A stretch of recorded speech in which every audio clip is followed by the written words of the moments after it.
சிஆர்பிசின்னு ஒரு இது இருக்குது. அதில் என்ன இருக்குது தெரியுமா? புகார் கொடுத்தது இல்லை, கொடுத்தாங்கல்ல, அவங்க தனக்கு ஒரு வழக்கறிஞரை நியமிச்சுக்கிறாங்க. அரசாங்க வக்கீல் வேணாம்.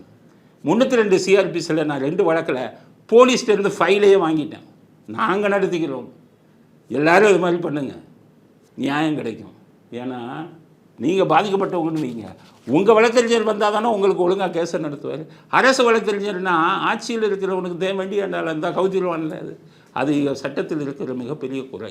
இந்த பெண்ணுக்கும் 302 சிஆர்பிசியில் இதை ஒரு இன்டர்வியூனர் பெட்டிஷன் போட்டு இந்த வழக்கே காவல்துறையிலேருந்து எடுத்துடலாங்க. நான் எடுத்து தேவதாஸ் ஜட்ஜ்மெண்ட் இருக்குங்க, ஹைகோர்ட்டில் தேவதாஸ் ஜட்ஜு சொன்ன ஜட்ஜ்மெண்ட் இருக்குது. அந்த ஜட்ஜ்மெண்ட்டை வச்சு 2 குற்ற வழக்குகளை காவல்துறை விசாரிக்கக்கூடாது, ஒழுங்காக விசாரிக்க மாட்டாங்கன்னு நாங்களே எடுத்த கதை இருக்குது. இந்த வழக்கே போலீஸ்லேருந்து வாங்கிட்டீங்கன்னா தண்டனை வாங்கி கொடுக்கலாம்.